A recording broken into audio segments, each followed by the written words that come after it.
رب السماوات والأرض وما بينهما الرحمن لا يملكون منه خطابا يوم يقوم الروح والملائكة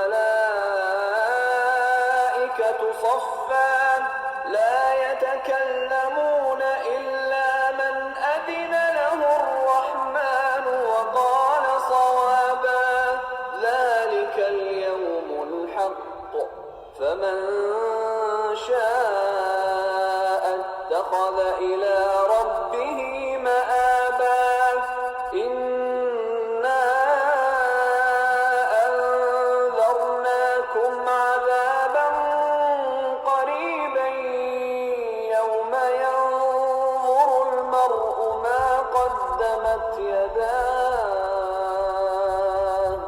يوم ينظر المرء ما قدمت يداه ويقول الكافر يا ليتني كنت ترابا.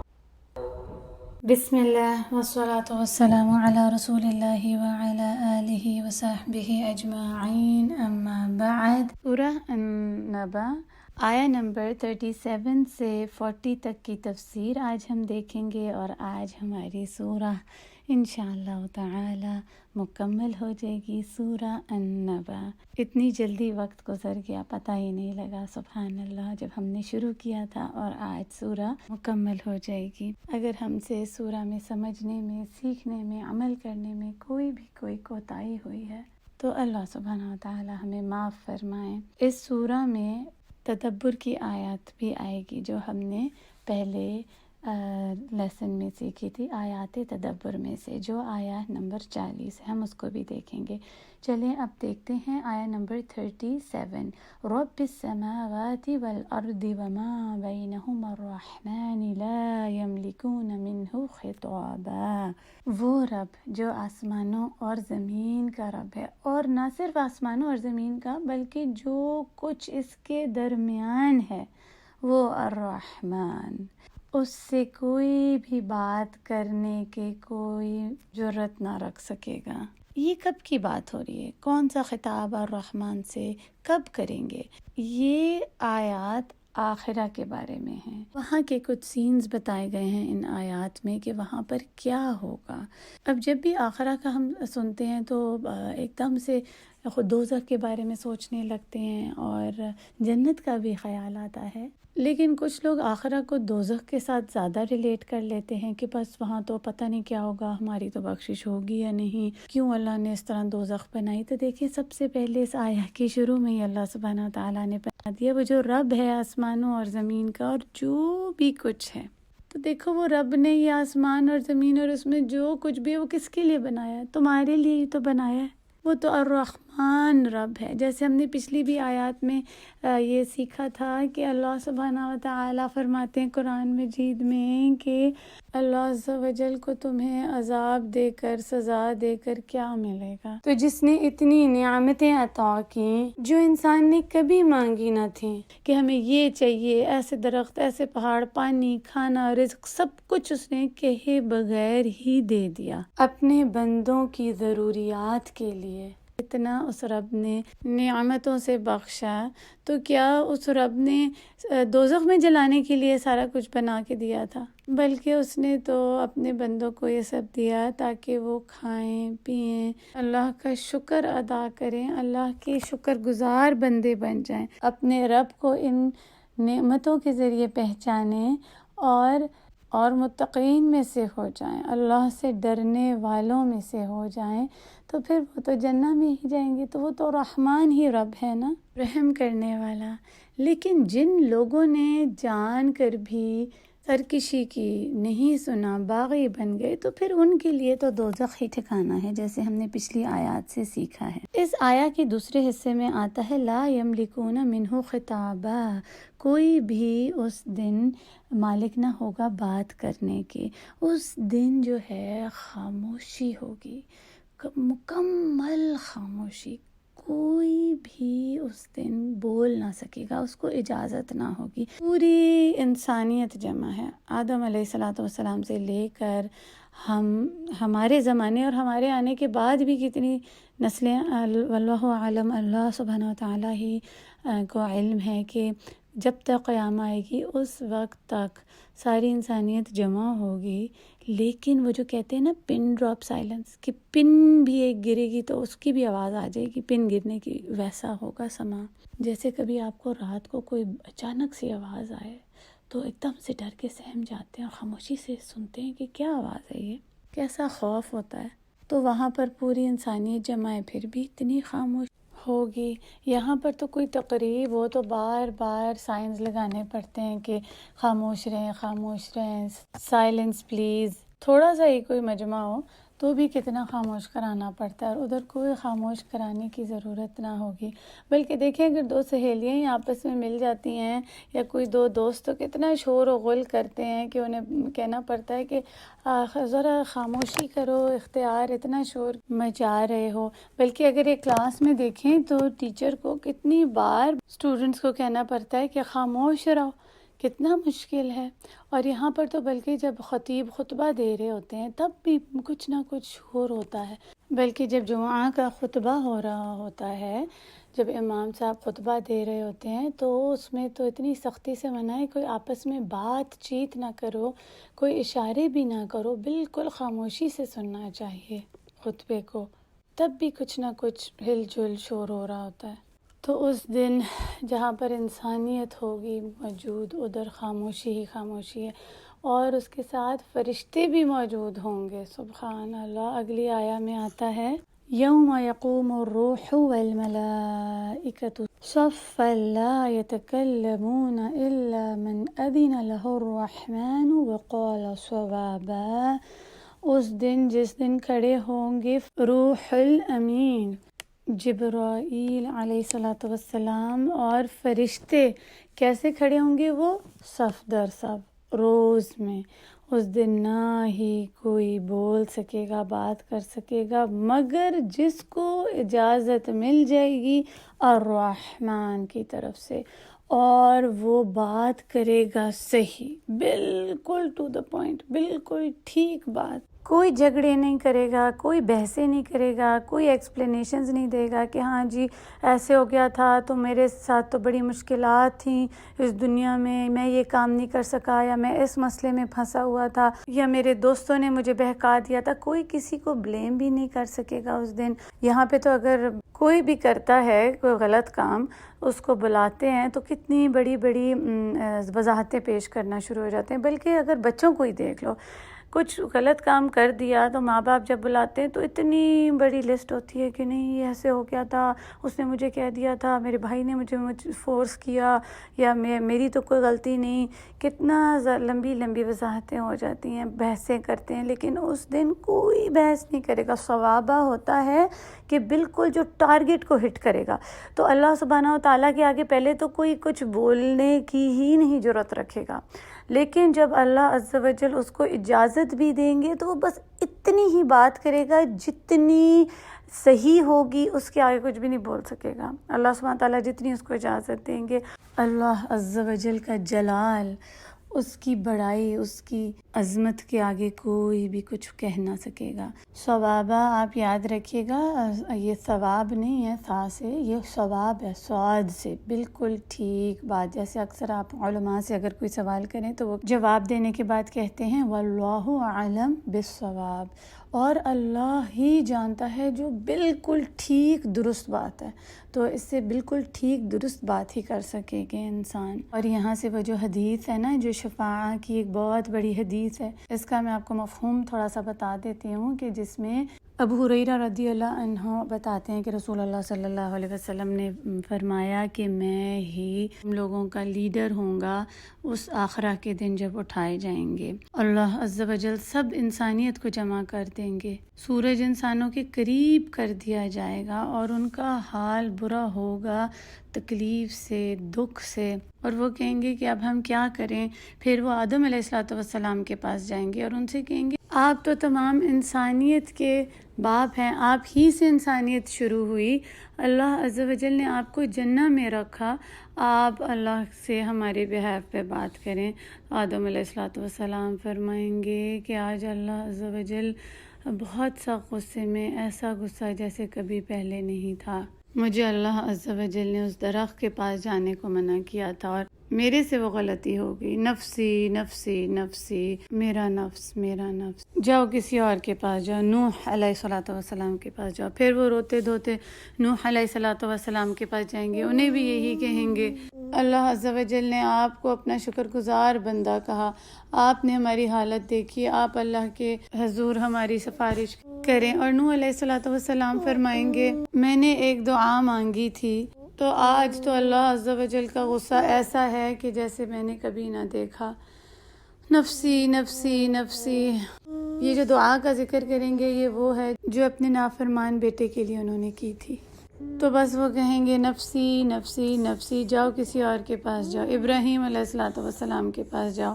پھر لوگ روتے دھوتے ابراہیم علیہ السلام کے پاس جائیں گے اور کہیں گے کہ اللہ عز و جل نے آپ کو اپنا خلیل کہا، آپ ہماری کوئی سفارش کریں۔ وہ کہیں گے کہ میں نے 3 جھوٹ بولے تھے۔ آج اللہ عز و جل کا غصہ ایسا ہے جیسے کبھی بھی پہلے نہ تھا۔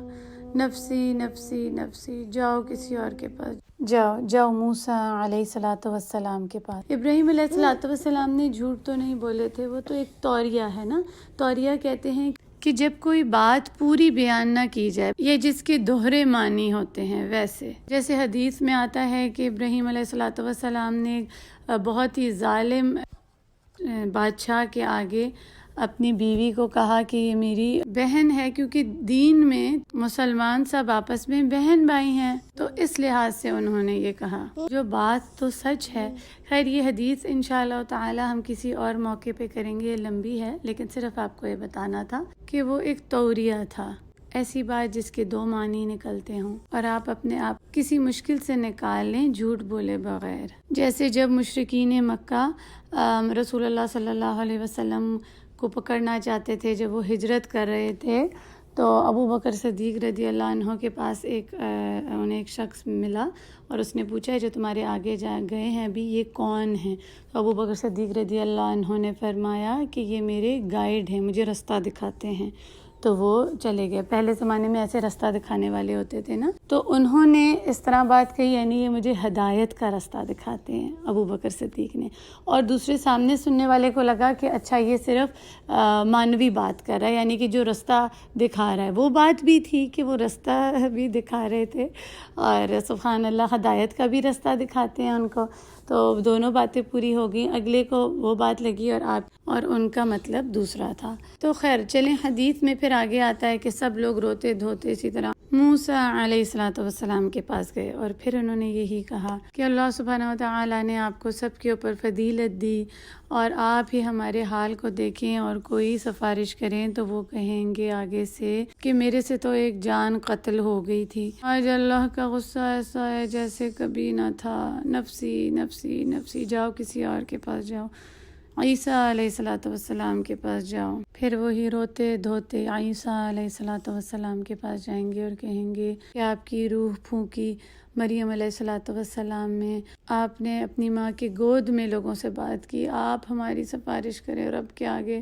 وہ اپنی کسی غلطی کا نہیں بتائیں گے، لیکن وہ کہیں گے آج رب کا غصہ ایسا ہے جیسے پہلے کبھی نہ تھا، جاؤ کسی اور کے پاس جاؤ محمد صلی اللہ علیہ وسلم کے پاس جاؤ۔ پھر حدیث میں آتا ہے کہ رسول اللہ صلی اللہ علیہ وسلم نے فرمایا کہ لوگ میرے پاس آئیں گے اور لوگ کہیں گے کہ آپ تو خاتم الانبیاء ہیں، آپ کے تو اگلے پچھلے گناہ معاف ہیں، آپ ہماری سفارش کریں رب کے آگے۔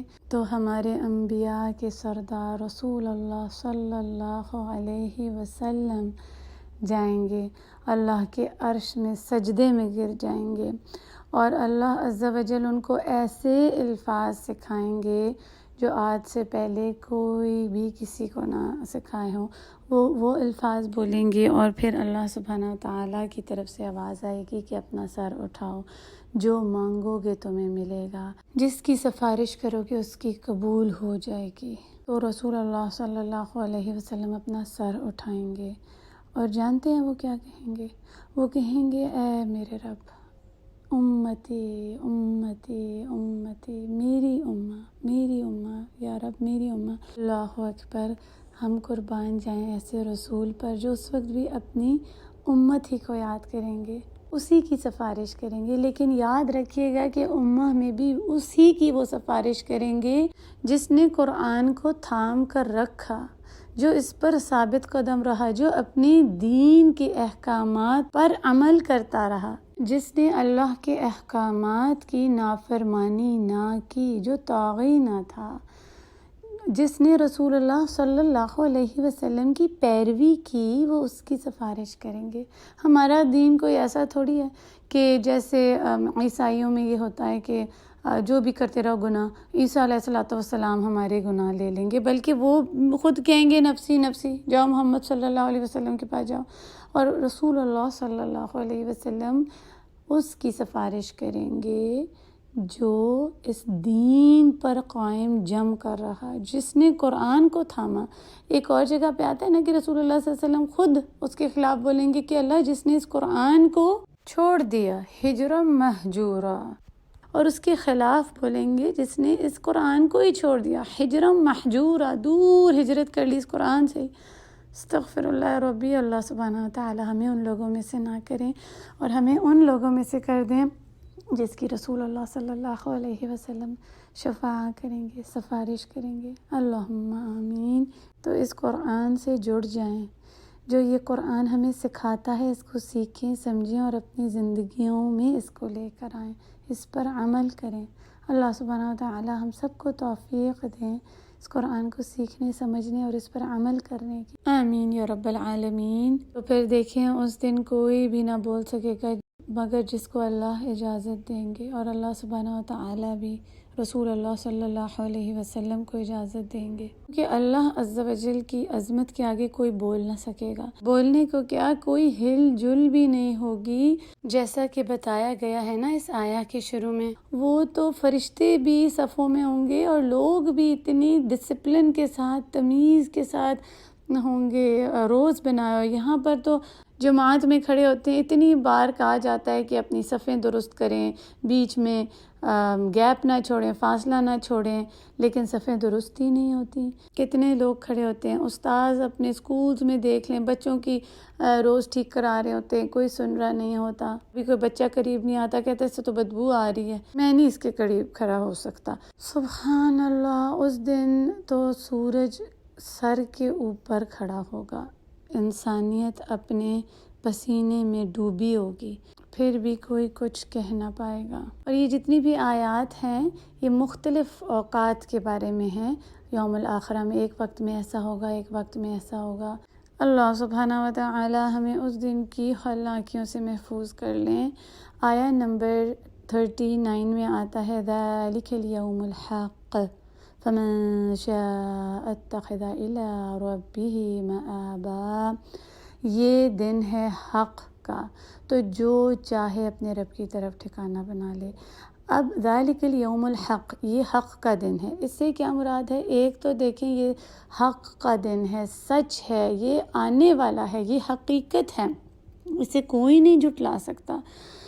قرآن مجید میں تو اکثر یوم القیامہ کے بارے میں ایسا آیا ہے کہ جیسے ہو گیا، جیسے ہم کوئی کہتے ہیں نا یہ کام ہو گیا تو پاسٹ ٹینس یوز کیا گیا، ماضی کا صیغہ، تو یہ ہو گیا ہے، ایسا اللہ سبحانہ وتعالیٰ نے بتایا ہے۔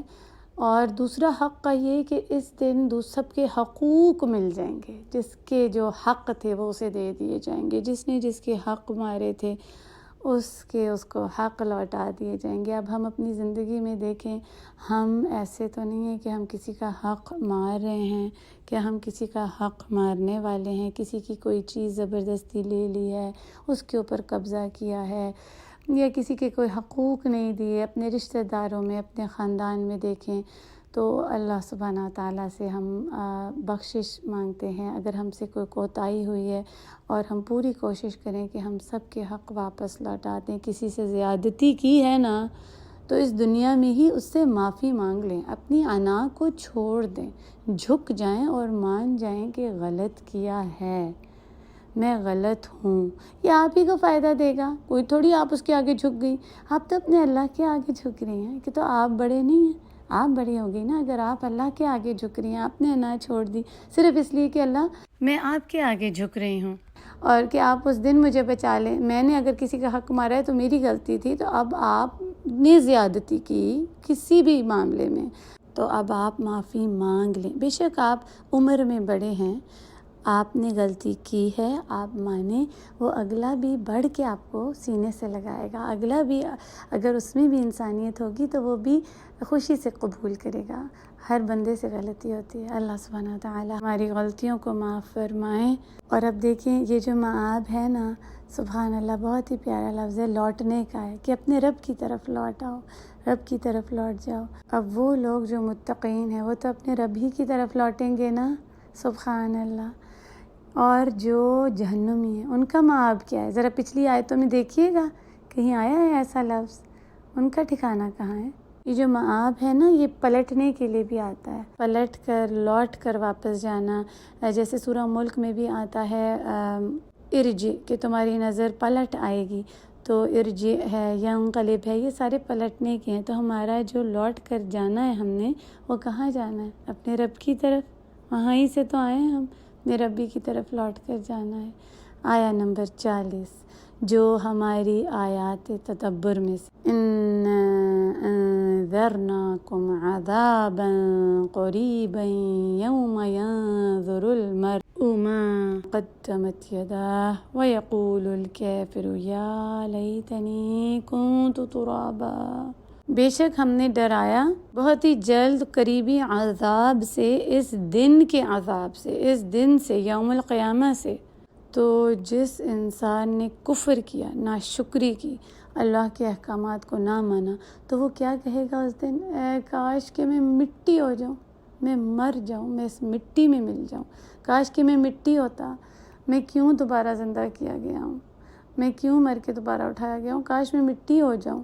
کیونکہ اب وہ دیکھ رہا ہے کہ اس کے پاس ہے ہی نہیں اعمال ایسے کہ وہ کامیاب ہو سکے، وہ کامیاب ہی نہیں ہے، وہ تو ناکام انسان ہے۔ دنیا کی کامیابی کیا تھی ہم نے پڑھا، متقین جو اللہ سے ڈرتا رہا، وہ اللہ سے ڈرا ہی نہیں، ہر معاملے میں اس نے یہ خیال ہی نہیں کیا کہ میرا اللہ مجھے دیکھ رہا ہے۔ اس نے نافرمانی کی، سرکشی کی، اللہ کے احکامات کی پابندی نہ کی، قرآن کو چھوڑ کر رکھا، رسول کی پیروی نہ کی، احادیث کا انکار کیا، اپنی منمانی کی، جو دل میں آیا وہ کیا، اسلام کو کوئی اہمیت نہ دی، دین کو پیچھے پھینک دیا۔ تو پھر اس دن وہ کیا کہے گا؟ یا لیتنی کنت ترابا، اے کاش کہ میں مٹی ہو جاؤں۔ اللہ سبحانہ وتعالی آج ہمیں قرآن سے سکھاتے ہیں کہ اس دن سے ڈر جاؤ، اس قرآن سے سیکھ لو، سمجھ لو اور اپنی زندگی بدل لو۔ تو ہم نے کیا کرنا ہے؟ سننا ہے، سب سے پہلے سنیں، جو قرآن کی طرف آپ کو بلاتا ہے اس کی بات سنیں، قرآن کے ساتھ جڑ جائیں، اس کو سیکھیں، سمجھیں، اس کے اوپر وقت لگائیں، کیونکہ یہی وقت ہے جو کام آئے گا۔ اور دنیا میں جو بھی وقت جہاں بھی لگایا وہ کام نہیں آنے والا، وہ تو لعنت زدہ ہے نا۔ دنیا میں اللہ کے ذکر کے سوا، قرآن سیکھنے سکھانے کے سوا، اس کے سوا باقی ہر چیز لعنت زدہ ہے۔ تو جو قرآن کے ساتھ وقت لگائے نا، اگر آپ تھک بھی رہے ہیں، آپ کو سمجھ نہیں آ رہا، پریشان ہو رہے ہیں، مشکل ہو رہی ہے، تو یہ سوچیں کہ اس میں تو میرا ہی فائدہ ہے، یہی تو مجھے کام آئے گا، یہی میرا ساتھی، میرے ساتھ دنیا میں بھی میرا ساتھی ہے، قبر میں بھی اور آخرہ میں بھی۔ تو اس قرآن کو سیکھیں، سمجھیں، وقت لگائیں اور اپنی زندگی میں اس کو لے کے آئیں۔ جو بھی ہم اس سے سبق حاصل کرتے ہیں، سیکھتے ہیں، وہ فوراً ہم اپنی زندگی میں لے کے آئیں، تاکہ ہماری زندگیاں بدل جائیں۔ اس قرآن کی برکت سے زندگی بدل جاتی ہے۔ اپنی زندگی کو بدلیں اور اپنی آخرہ کو بھی بدل ڈالیں۔ اللہ سبحانہ وتعالی ہمیں اس قرآن سے جوڑ کر رکھیں۔ اللہ عز و جل ہمیں اپنے ان لوگوں میں شامل کر دیں جو متقین ہیں، نہ کہ ان لوگوں میں جو یہ کہیں گے یا لیتنی کنت ترابا۔ اللہم لا تجعلنا منہم، آمین یا رب العالمین۔ اب آپ اللہ سبحانہ وتعالیٰ کا شکر ادا کریں 2 نفل شکرانے کے کہ ہم نے سورہ مکمل کی، اور اس کی بھی دعا کریں کہ آگے بھی ہمیں اس پہ ثابت قدمی عطا کریں یا رب، اور ہم اس قرآن کو مکمل کریں، اس سے سیکھیں، سمجھیں، اس کو اپنی زندگی میں لائیں اور اپنے رب کی رضا کو پالیں۔ اب ہم سورہ النبا سنتے ہیں اپنے ایک ینگ اسٹوڈنٹ سے۔ ماشاءاللہ، اللہ سبحانہ و تعالی ہمارا سننا، سمجھنا، سیکھنا اور اس پر عمل کرنا قبول فرمائیں۔ بارک اللہ لی ولکم فی القرآن الحکیم ونفعنی وإیاکم بالآیات وذکر الحکیم۔ أعوذ بالله من الشيطان الرجيم. بسم الله الرحمن الرحيم. عما يتساءلون عن النبأ العظيم الذي هم فيه مختلفون. كلا سيعلمون ثم كلا سيعلمون ألم نجعل الأرض مهادا والجبال أوتادا وخلقناكم أزواجا وجعلنا نومكم سباتا وجعلنا الليل لباسا وجعلنا النهار معاشا وبنينا فوقكم سبعا شدادا وجعلنا سراجا وهاجا وأنزلنا من المعصرات ماء ثجاجا لنخرج به حبا ونباتا وجنات ألفافا. إن يوم الفصل كان ميقاتا يوم ينفخ في الصور فتأتون أفواجا وفتحت السماء فكانت أبوابا وسيرت الجبال فكانت سرابا. إن جهنم كانت مرصادا للطاغين مآبا لابثين فيها أحقابا لا يذوقون فيها بردا ولا شرابا إلا حميما وغساقا جزاء وفاقا. إنهم كانوا لا يرجون حسابا وكذبوا بآياتنا كذابا وكل شيء أحصيناه كتابا فذوقوا فلن نزيدكم إلا عذابا. إن للمتقين مفازا حدائق وعنابا وكواعب أترابا وكأسا دهاقا لا يسمعون فيها لغوا ولا كذابا جزاء من ربك عطاء حسابا. رب السماوات والأرض وما بينهما الرحمن لا يملكون منه خطابا. يوم يقوم الروح والملائكة صفا